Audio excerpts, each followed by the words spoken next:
To me, the zero waste lifestyle is not about complicating your life, it's about simplifying it.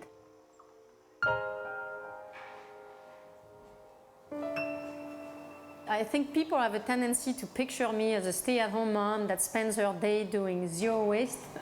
It's not true at all. I mean, I have a full-time job, and if it wasn't for zero waste, I probably, would have a super hectic schedule. But zero waste has simplified my life to really make what matters most a focus in our lives.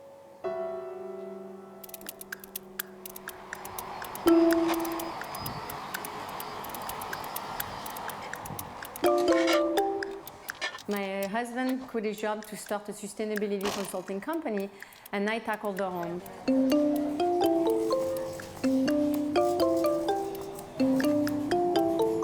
I started bringing grocery totes to the store instead of using the plastic bags. Then I started bringing my own cloth bags, which I made from old sheets, to buy in bulk.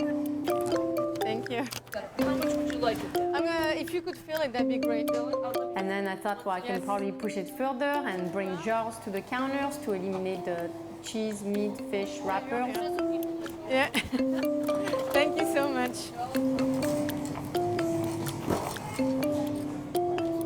When I first decided to bring a glass jar to the counter, they looked at me and they said, why are you doing this? Or why do you want to put it in here? And I said, oh, I don't have a trash can. They're like, oh, okay.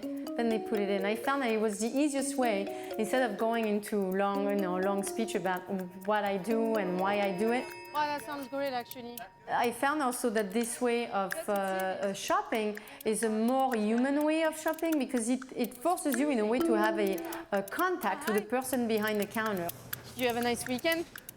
Yeah, not too bad. How about you? I have to speak to the person behind the counter.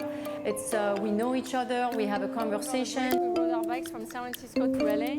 It gives a better sense of community, because you care more about them and they care more about you. You enjoy your time. Thank you. And instead of going in the middle aisles, I only do the perimeter of the store. And the perimeter of the store is also what's healthier for you. I'm actually looking for the fruit without the stickers, but it's really hard to find. That's where you're going to have the unprocessed foods that don't have packaging.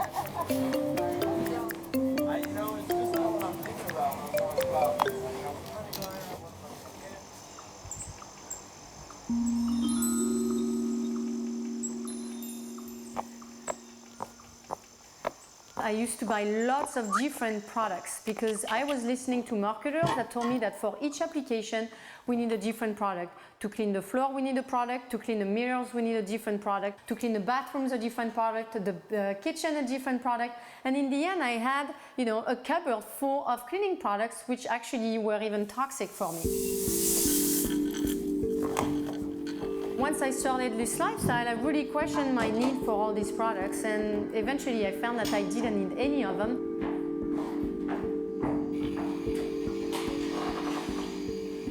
So to achieve zero waste at home, we simply follow 5 rules in order. So 1, we refuse what we do not need. 2, we reduce what we do need. 3, we reuse by swapping anything that's disposable for a reusable alternative and buying secondhand. 4, we recycle only what we cannot refuse, reduce, or reuse. And 4th, we rot, that is, compost the rest.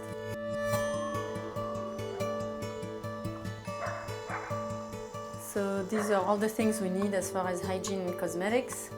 On the cheeks, I use cocoa powder straight from the bulk bin. And to fill this jar, it cost me 72 cents, and it's organic powder. And then I make my own mascara with just 4 ingredients.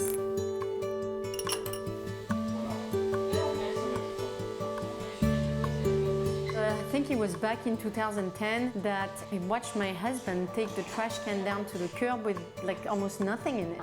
And then I told him, well, how about we keep our waste, so then we'll see how much waste we generate in a year.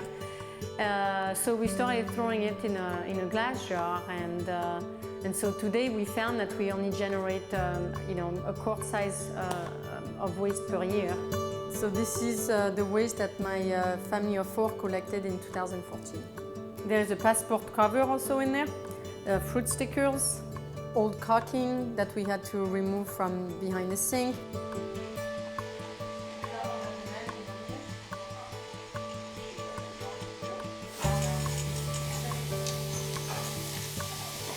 My husband was actually not truly on board at first because he said, you know, we're just one little household. If we do zero waste at home, it's not going to change anything. I think I've been able to prove him wrong. Thanks to the book and the blog, I've inspired thousands of people to adopt the zero waste lifestyle throughout the world. But also my husband was not really convinced at first because he was afraid that this lifestyle was costing us too much.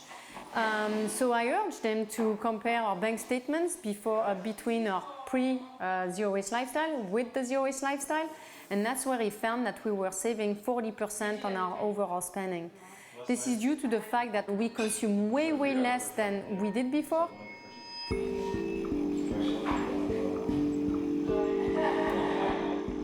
My kids consider that zero waste is my job, and in a way they're right, because I am the consumer for the household. I'm the one that makes those decisions. I'm the one that buys for the household. And zero waste is actually more what we do outside the home than what we do inside our home. A lot of people have a tendency to think, oh, it sounds complicated. It is at first, because you have to figure out a system that works for you, you have to figure out where the bulk locations are, and it takes time also to declutter your life and adopt, voluntary simplicity. You have to go through every drawer, everything you have. This is my husband's column in the top, and this is mine right there. It's important to say that when you have things that you don't need, you're hoarding them from other people. You're keeping them from being useful to other people.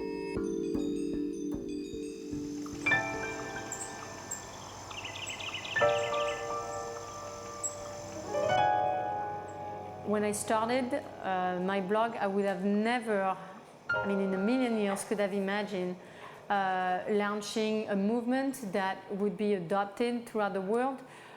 Today, the book and the blog have inspired thousands of people, thousands of families throughout the world to adopt this lifestyle.